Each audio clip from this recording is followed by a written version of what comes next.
I'm joined by Tara Button, CEO of BuyMeOnce and author of the book A Life Less Throwaway. Thank you very much for joining me today, Tara. Hello, lovely to be here. Excellent, glad to hear it. And where are you taking the call from? From the lovely village of Nebworth. It's a lovely sunny day and I can see trees out of my window. So Beautiful. yeah, it's a nice place to live. And I was really surprised to read, speaking about what you do, about the fact that consumer goods are designed to break after a while. That's sounds a bit counterintuitive and kind of crazy and a bit unfair, actually. So why would they choose to do that? That's not very nice. Well, it was decided that people were buying things and keeping them too long, kind of back in the 1920s. And so Right. people started to use planned obsolescence as a way of getting people to buy the same stuff again and again. And it worked really well for the industries that tried it, the most famous being the light bulb industry. They actually all got together and signed a pact to say that even though they had the ability to make light bulbs last 2,500 hours, they would make them all last 1,000 hours. And Wow. if they made a light bulb that lasted longer than that, they would agree to be fined. So you can then see the chart after this agreement of light bulb longevity just goes down and down and down.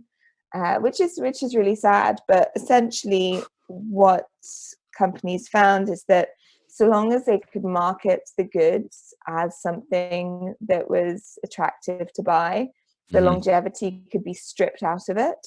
And that had a benefit to them because it meant that the customer would keep on having to rebuy it. Nylons became much less durable.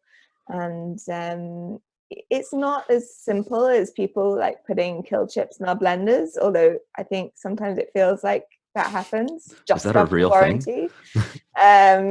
Well, there are conspiracy theories, but Right, I don't think that is what's happening. What's really happening is that kind of year after year, the quality is stripped out of the products because the company's kind of telling the engineers, hey, you have to strip 10% of the cost of building this product out, and you can only do that for a few years. Like cheapening certain materials before the longevity is really badly affected. And essentially what that creates is a world where we're now used to our kettles breaking after a couple of years. We're used to our toasters and our microwaves breaking after a few years, our washing machines even. And we're not getting angry enough about it because they have the ability to make it last longer. It might cost a bit more, but they're choosing to race to the bottom on price instead. Well, I guess from the consumer's point of view, that's nice that you can, I mean, this happened to me probably a year ago now, where our refrigerator broke, and I tried fixing it, and ultimately it was just done. And I had someone come in who recommended, rather than fixing it, which would cost a lot of money, he just said, buy a new one. It's going to be cheaper to buy a new one than to fix the part that's broken. And I asked him for advice. I said, well, do you have any recommendations? I mean, what do you recommend? He said, buy the cheapest one, because even if you buy, and it was 200 pounds, the cheapest one. He said, even if you buy the most expensive one, it'll last for about the same amount of time. You're just basically spending money on kind of gizmos and bells and whistles that don't actually help. They're a bit more convenient, but that's about it. And it's a big problem. There is disparity between the longevity of some of the brands, but it is a problem that the longevity has drastically come down. In fact, when it comes to kitchen appliances, they break at double the rate they used to of 2004. So you're looking at a problem that exists, but for some reason, because I guess we each experience that moment of breakage individually, we're not clubbing together to get angry enough to get it changed. That's part of the reason why Buy Me Once exists. I Mhm. want to change that. I want to get life cycle labeling on all appliances, so that when you go into an Mm. appliance shop, you can see, well, this is a kettle that will last me for 2 years and it costs a tenner. This will last me 5 years and it might cost £20. This might last me 15 years and it costs 30. As soon as you've got that sort of guarantee, then you know what value for money is, Yeah. So because you can like see it over time.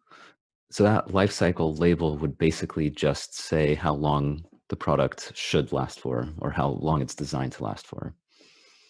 Yeah, so my idea is that each manufacturer gets to pick the number, but that they have to take complete responsibility for that product within that time. So it's essentially like warranty information, but Mm. it's completely standardized across all appliances, and it's the standardization that's really important.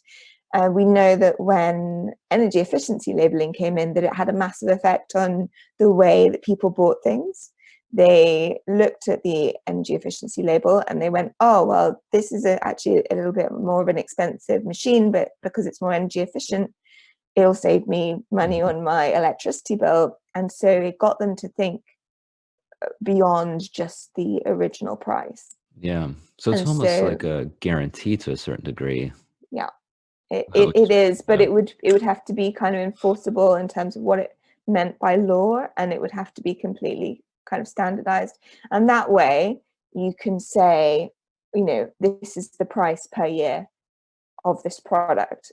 And in the same way as when we go into I see a what you mean. supermarket Mhm. and look at a whole load of loo roll, it's like, well, this is a 9 pack of loo roll and it's 20p per roll, and this is Yeah, a 4 pack of loo roll and it's, you know 50p per roll. makes It's sense. about the value for money, that people need to have access to that data. Otherwise, it's impossible to make good decisions. Absolutely. Especially So with clever marketing and pretty pictures on boxes and yeah. exactly, It re you're looking at a whole lot of kettles, and it's like, well, I don't know, so I'll pick the red one. Yeah, So exactly. With the little button that makes the little thing go up. yeah, Yeah, it reminds me what you're saying of, when you go into stores and they also have the standardized pricing in terms of, well, in the UK, it's 100 grams. Um, and that way you can just see, I mean, if you're looking at, 10 different products that are all the same, um, yeah, you can just tell based on price which one is most yeah. kind of a, yeah, It's what so the price for money is. confusing Yeah. without that type of information, and we need it for longevity. So Mm. that's what we're going to try and get. So longevity. I love this word because it's basically to a certain degree the exact opposite of planned obsolescence, which is what we were just talking about. So what I remember reading on your website, and this was actually a bit of a mind blowing moment for me because I never actually considered it, and that's what you always talk about is the fact that um, creating products is where most of the energy is spent. Obviously, throwing stuff away is not good because of the landfills and all of that, but actually creating the product, like you mentioned a kettle, and we're in the UK, so one of our favorite topics is the kettle. Um, All about the so tea. all about the tea. So creating a kettle requires energy to make it, like you take all the metal and put it all together, and then also it takes tons of energy to actually mine the metal and get the metal from somewhere, and then to Yeah, deliver the metal to the factory, and once it's built, then you actually have to deliver it and distribute it, and then people have to go pick it up. yeah, So um, my understanding of Buy Me Once is basically if you are going to buy a new kettle, uh, just do it once so that yeah. that process doesn't need to happen like 10 times throughout your life. Absolutely. That's exactly right. I think as soon as you know that that's where most of the damage to the planet is done, Yeah. it makes absolutely no sense to buy something, even if it kind of seems a little bit more eco-friendly.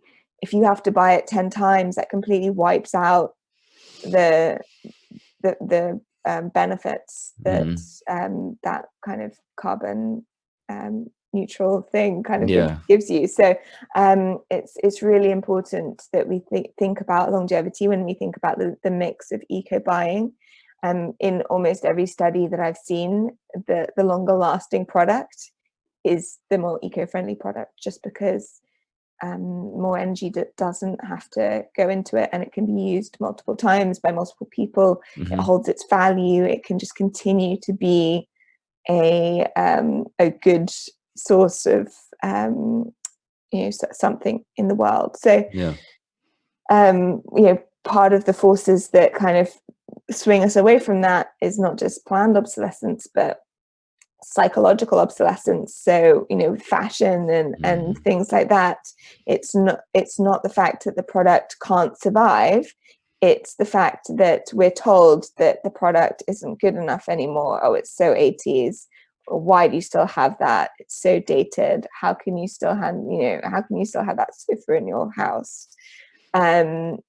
We, through very clever marketing, are essentially made to hate things that we used to love, so that we, you know, How sad. Yeah.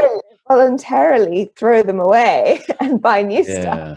Oh man, it's so true. I'm just thinking, as soon as you said that, it just reminded me of all the times where I was looking at a product, which is otherwise that I have, which is otherwise perfectly fine. And I can't think of anything in specific at this moment, but I remember the feeling very distinctly looking at it and be like, this thing still works. It's still good. But I just hate it now and I'm tired of it. And it's like, I want something new and shiny. Yep. And oh man, yeah, and that's what you talk about in your book as well, right? Because you basically were the marketing person I who was that person. Yeah. that's what you used to do is Thinking of all the ways that I could make people feel dissatisfied with their lives so that they would fill that hole with stuff. Yeah. yeah, Yeah. And so I know how it works. And it's a very subliminal thing. We don't talk in terms of, your old stuff's bad. You should throw it away. You need something new. It's very aspirational. So it speaks to a different part of you, the less cognitive bit, the more yeah, emotional bit. So we'll speak in terms of like, refresh your life, turn your room around, all of this kind of language that doesn't get people actually thinking, well, is this a good use of resources? Is this a good use of my time yeah, and money? It gets people just kind of thinking in terms of the emotion of, because sometimes people do feel kind of tired, and the idea that a new sofa is going to refresh their lives, it could be very attractive. yeah. And so you use those terms. Yeah, it's Marketing's so manipulative. And it's interesting because like we're so used to that message that what even when you're talking about it now, a new sofa refreshing my life. I mean, y- putting it in that specific terms, I'm looking at my sofa right now as you're saying it. But like, if I were, I could easily imagine saying, a new sofa would refresh my home and make me feel like I don't know. I have a new beautiful place to live, and guests will love it and all of this. But I feel like we're so accustomed to that language that it's actually not surprising at all. And I almost believe it. Like, you're saying refresh your life. And I'm like, I can see that. I can see why it would do that. But it's like I've been bombarded with that my entire life. yes, yes, and it's a problem because any eco message and any message about slow consumption or mindful consumption has to battle against the 3,000 marketing messages that we're seeing every Yeah. day. All of the brands, promising us the earth, telling us our lives would be so much better if we engage with them. Hmm. And they play on all of our deepest fears and deepest instincts. So Exactly. Yeah. the fashion industry is particularly bad in this respect. The way that they get you is by claiming that by buying their products, they will give you status, essentially. And they do this by showing us pictures of all these models kind of going, you know, if anyone's watching the video, I'm giving Daniel a kind of, you know, evil stare, essentially, you know, down my nose. Yeah, And exactly. if you came across someone in real life that looked at you that way, you'd be like, oh my God, like, what is wrong with this person? Yeah. Why do they, What is your why do problem? they, why do they think I'm shit? Like, literally, like, you know, why are they looking at me like I'm a slug on the bottom of their shoe? Because that's what they're doing out of these magazines. And what they're doing is they're speaking to that very primal, very paranoid part of our brain that still thinks it's living in a forest. Hmm. And that if it gets, you know, if its status is questioned, it's going to get kicked out of the tribe, Yep. and it's going to lose its food supply and die. So, you know, this The part of your lizard brain is brain. Yeah. exactly the lizard brain, and this part gets activated and goes, oh goodness, I feel my status being questioned by this ad. And this isn't a conscious thing, but the response is to kind of look at that person and see what they're doing to get status. And of course what they're doing is clutching a handbag. And I'm just, so I'm through just, that they get you to buy this stuff, and it yeah, makes no sense. yeah, it's amazing. I'm just thinking now that you're talking about, and you're showing me the look of looking down. I'm just thinking about all of the ads for clothing I've seen, especially in London, because you're constantly at bus stops, and they're really everywhere, more so than I've noticed in California, at least. And one thing I'm remembering is that oftentimes the photo is actually taken from the bottom up, Hmm. which gives them it makes them need to look down. And when they look down that way, it's a very natural reason to look down, because the camera is from the kind of taking it from the bottom angle. So it doesn't feel like they're looking down at you. It's more like they're just looking at the camera, but it happens to be looking down at you. And Yep. yeah, wow, I have never considered that. Oh man, I'm never going to look at ads again the same way. I'm going to try not to look at ads either. Well, actually, I would suggest the opposite. I would suggest that if you don't look at ads, then because they're speaking to a subliminal part of you, they still get you. Mm, Whereas if you mindfully and consciously look at them and go, you know what, I no, I'm not buying this. You're yeah. not better than me. This handbag does not make you better than me, and I don't need it, then it loses its power. But it needs to be a conscious thing. And actually just doing it a few times to a few ads can get that kind of little bit of thinking into your head, so Yeah. that it can quiet that subconscious bit of you. Yeah, it's a really, really great point. Rather than just avoiding it, become aware of how it works. So when you see it, you're just like, huh, there it is. That's so interesting. Yeah. And then you can move on with your life and not feel bad about yourself. Indeed. Yeah, this is really, I love talking psychology stuff, especially when it comes to advertising and sales. And I want to make sure that I have a bunch of questions about BuyMeOnce.com, because I think the work that you're doing there is really cool, because it's essentially counteracting. I mean, you're like anti all of this stuff that we're talking about. And um, so Buy Me Once is basically a place where I can go and buy a kettle, just because we're talking about it. Um, and the idea is that it will last, maybe not forever, but for a very long time. We Is do have that, lifetime guarantee kettles on the site. well, I mentioned sharing the screen, so let's take a look at some of them just so we can get an idea of what it looks like. So these are beautiful kettles, first of all, I have to say. Oh, Um, thank you very much. you're very welcome. And they're made in the UK, so one more reason to They feel good about are. buying them. Yeah, they are stunning. These kettles, and you know, they sit on your hob rather than electricals, because it's so often the electricals that go wrong. I've Yeah, actually looked into why that might be, and I found out that there's a particular part of the kettle that one particular company has a complete monopoly over, and therefore they have zero in kind of reason to make that piece of the kettle last longer. huh. And it's one of the bits that most often fails. It's the bit that turns off the kettle when it's boiling.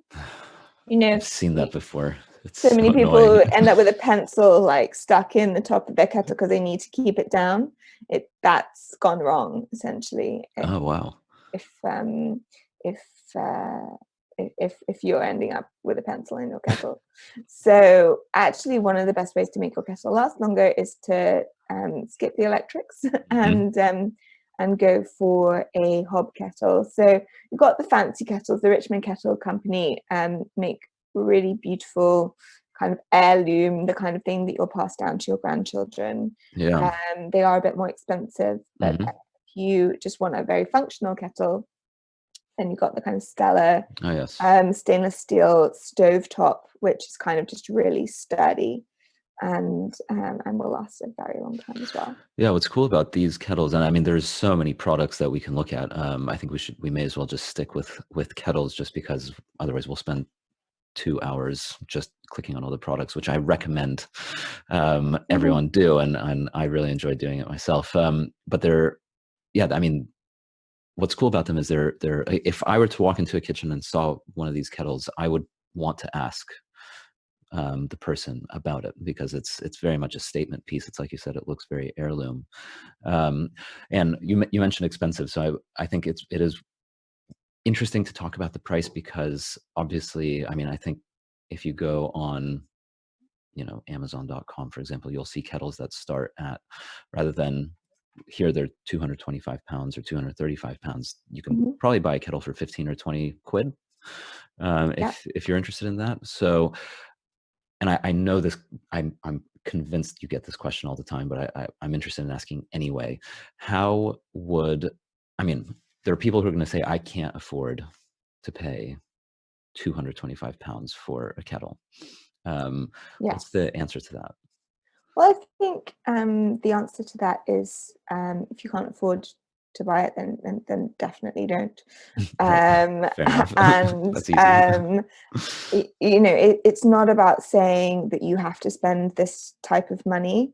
Um, we are trying to kind of build out a range that has more price options. We're a really new company in the scheme of things. So we haven't completed all of our range building, but Sure. what we're hoping to have is the longest lasting in kind of each price range Okay.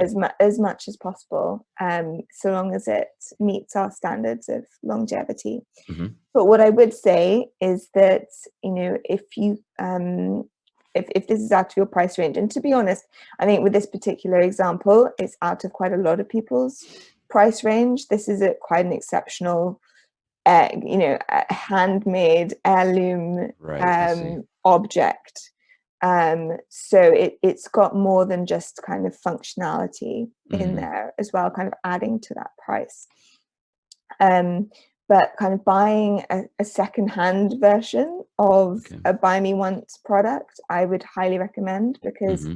even if it's second-hand, it's still going to have that quality to it, Yeah. the ability to last a really long time and to hold its value. Because that's what we're essentially looking for when we research. Got it. And I'm just going to stop the screen share, because we can look at kettles all day long. Yeah. So The other thing to really remember is that it should be about price over time.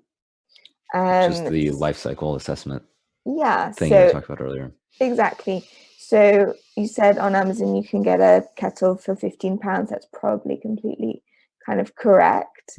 But how long will that kettle last? If that Yeah. kettle breaks every couple of years, then very quickly, not only do you have a buildup of kettles in landfill, a series of annoying events as you try to make tea With pencils. with pencils.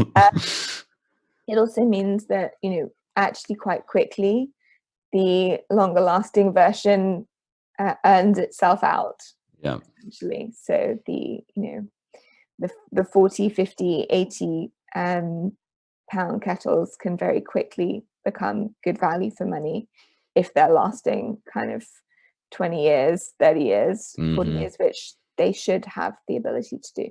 Yeah.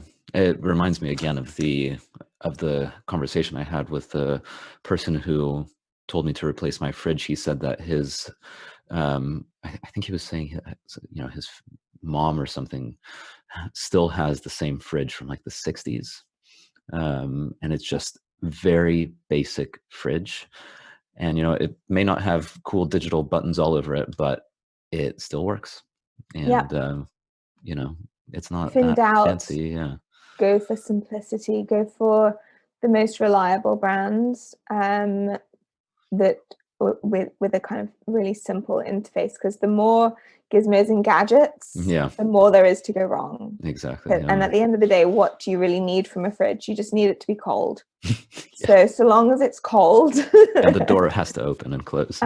yes, those two things together can keep you happy. So whether the fridge needs to be linked up to the internet and to order you milk when it starts running out, I'm Yeah. really skeptical on that. It's a cool idea, but yeah, I think the more of those things it has, the more likely it is to break.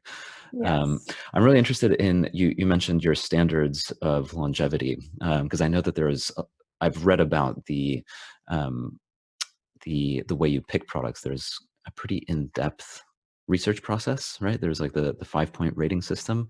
That's So correct. how, basically, how do you pick a product? Like, how did you choose those 5 or 6 kettles that we were looking at? So it is an amalgamation of scores across our 5 points. So we look into the materials used. So when we're looking at any product, it's like, well, what materials are generally used for this product, and which materials are most likely to lead to longevity? What kind of stresses and strains does this product going to go through, and does this material allow for that? So and then from there you can get a sense of like, well, this is made out of this type of steel and this is made out of cast iron, so this type of steel is actually better than that type of steel. And so you can kind of rate things from that point of view. You can then look into the construction, so looking into the construction of a product to see how has that company overcome what is usually the weakest links in a product. So every product's longevity is essentially defined by what its weakest link is. So, Interesting. with the iPhone, it's the battery and the screen. The battery goes, the screen goes. Yeah. Those are the two things that most likely kind of go, or it gets water damage. So the things that we might look for are, can you replace the battery really easily? Can you replace the screen really easily, or is the screen more unbreakable? In its material makeup, is it waterproof? It's those types of considerations. When it comes to kettles, the things that go wrong with kettles the most is that they leak, or they stop being able to turn themselves off. Those are the two weakest links, and the construction of these products, because they're kind of almost seamless metal, so it's almost impossible for them to leak. Right. And they're on the hob, so they're on the hob, so right. They whistle when they need to be turned off. Yeah. Which is just really charming anyway. I love to hear my kettle singing. Yeah. So it's singing, it's tea time. Exactly. And it gets around those two weakest links. The next thing we look at is actual live customer reviews. So we'll trawl through Amazon and John Lewis, looking at what people have said about their use case of the products, and if there's anything that kind of speaks to its longevity, then we'll kind of take that into account when we are kind of giving it our final verdict. Yeah. And then we also look into the warranty, and the warranty and aftercare is really important for us. What we want to do is support companies that support customers to keep their products for the longest time. Hmm. So that means, no quibble, lifetime warranties. If anything goes wrong with it, we'll take it back, we'll look at it, we'll fix it. That's the type of company that we're looking for, and that definitely is a big consideration for us, because even then, if the product might have something that breaks, if that company will fix it and fix it for free, ideally, Yeah. then we'll give it a higher score. And then finally, it's a question of kind of ethics, and that's more of a kind of making sure that there isn't a 12-year-old somewhere making these products, Yeah, that's a good um, point. as part of our due diligence. Wow. So yeah, it's quite thorough. I imagine if you're looking into which parts of a kettle break the most frequently, you kind of become an expert in knowing all sorts of things about how products are made. There's lots of weird random I just, things. you must be very helpful at pub quizzes now. No, not at all, because that's not at all what people ask at pub quizzes, sadly. It's all kind of who won what sporting event That's true. when, Yeah. and what song was on the charts when. And I'm afraid when it comes to both of those things, I'd be absolutely hopeless. Yeah. Don't Me have too. me on the pub quiz team. I'm quite good at the dingbats, but not really anything else. I do know lots of random things about kettles, though. And all sorts of other products that are And on all the sorts of website. other products. Yeah, we've been building up our inventory team, so there's now 4 full-time people who are kind of really focused in on finding the products. So How it's long great. does it take to actually do the research? I mean, to find out the parts that break most frequently and to then go into, I would imagine like with kettles, there must be, I mean, I want to say hundreds. I don't know if that's true or not, but there must be dozens at least that would match, that I could imagine would match potentially the quality. And so you need to go into each one of those, do the research. Yeah, no, it's interesting. Sometimes it's quite long-winded, and there's lots of competing brands who are kind of almost at the same level, and that's Hmm. when it takes a really long time to kind of unpick that. Yeah. However, more often than not, for one of the 5 reasons, one of or 2 of those brands will kind of bob straight to the top, Okay. because It's quite easy. they have, because of their warranty, or the particular material that they're made, or some sort of innovative way of constructing Mm, their product that other brands aren't using. So usually there's a few ways that the top brands kind of segregate themselves, but we're happy to put, if there are a few different options, to put them all on the site, and allow people to have the choice, yeah. and see what's kind of important to them within those product categories. Yeah. Cool. Yeah. Makes sense. Hope, yeah, I would imagine you have to, there has to be a time when you just say, right, I've done enough research. It's time to kind of make a decision. One thing I was thinking about as you were describing all the thought that goes into it is going back to the price Yeah. and purchasing basically a product that's more expensive. It becomes a very deliberate decision. Like if I were to spend 225 pounds on a kettle, um, the way I would take care of that kettle and the way I would treat it on a day-to-day basis is very different than the way I would treat a 20-pound kettle.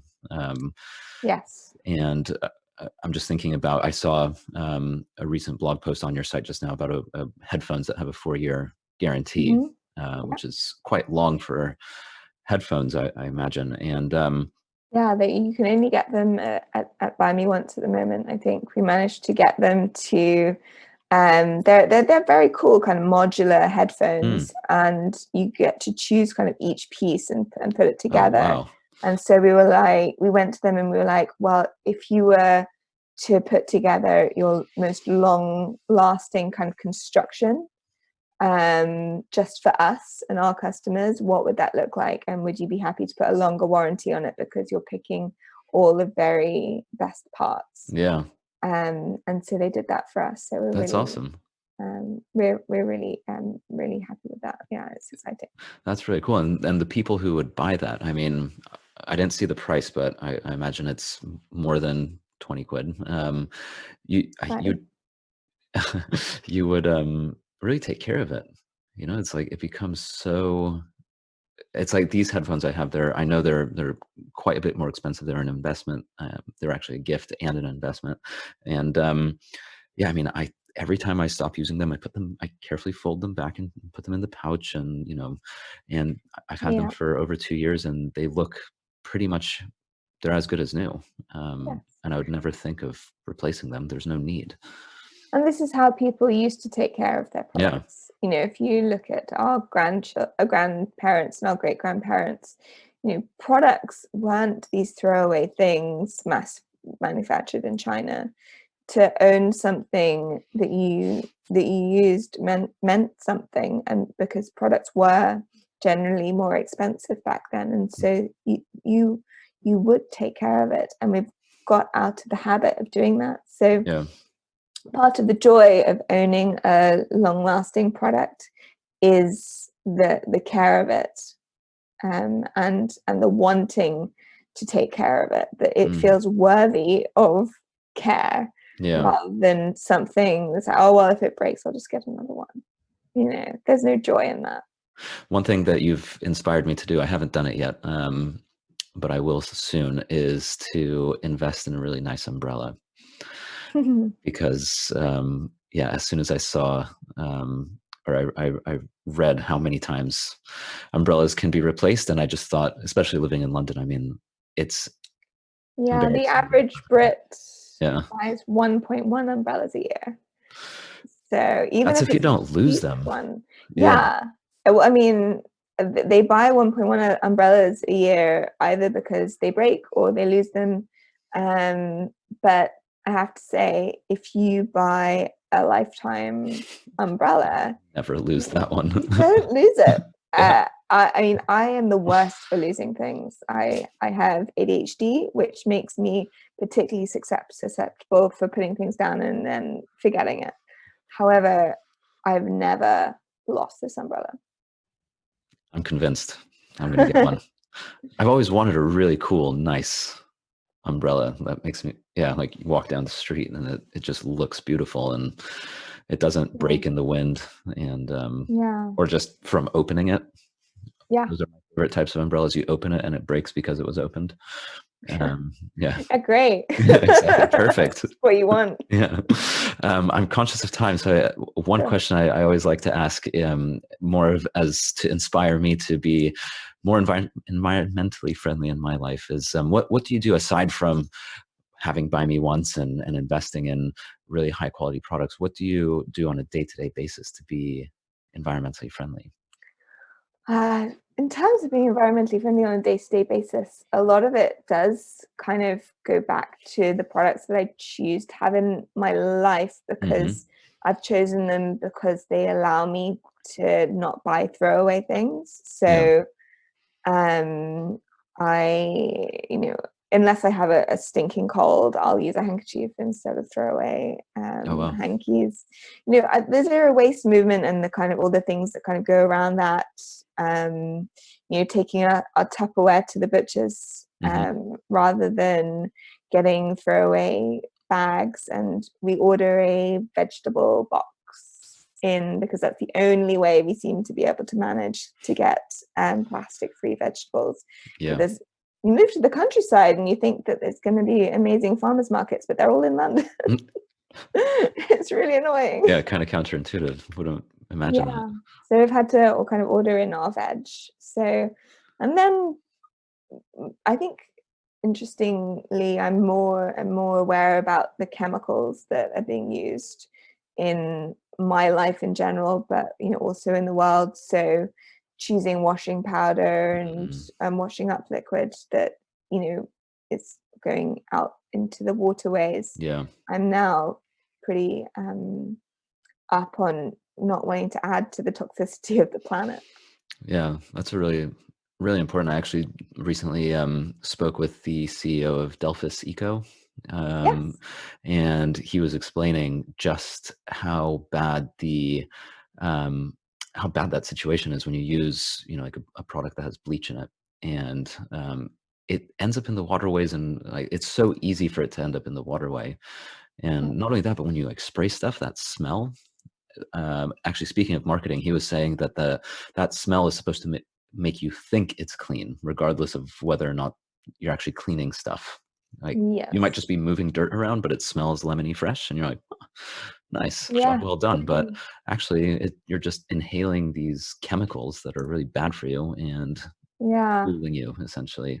Yeah, it's like, great job, companies. Yeah, Like, it doesn't clean as well, and it is damaging. So that's yeah. something that I'm looking more and more into. And actually, Delphis are one of the brands that work in sustainable workspaces. So Oh, cool. yeah, we're pretty close to them. Oh, that's awesome. Ah, I didn't realize that. Okay. Cool. Oh, more reason to check this place out. Definitely. Um, and finally, where can people learn more about the work you're doing? Stay up to date with Buy Me Once and buy the products. Absolutely. Well, go if you're in the UK, Hmm. it's uk.buymeonce.com. Hmm. If you're in the States, it's just buymeonce.com. Lovely. And you can find us on social media under Buy Me Once, pretty much anywhere. And if you want to get in contact with me specifically, it's tarabatton.com. Tarbutton.com. Great. Yeah, thank you very much. And just in case if people forget to put the UK in front of the Buy Me Once, if you go to buymeonce.com and you're in the UK, a little pop-up asks you, do you want to go to the UK version? So Yes, indeed. don't feel too bad if you forget that part. So Tara, thank you so much for your time. Lovely My speaking. my mind was expanded. I'm never looking at advertising the same way again. I feel like I've got armor now. And I'll let you know when I invest in my umbrella. Awesome. Do send pictures. Will do. Yeah, thank you so much for your time, Tora. Really great Lovely to conversation. see you. Bye. Cheers. Thank you very much for listening to this episode. If you enjoyed it, give us a 5-star rating. And also, please subscribe, whether on your podcast app or on YouTube. And that way you can be the first to know about new episodes. Thank you very much, and talk to you soon.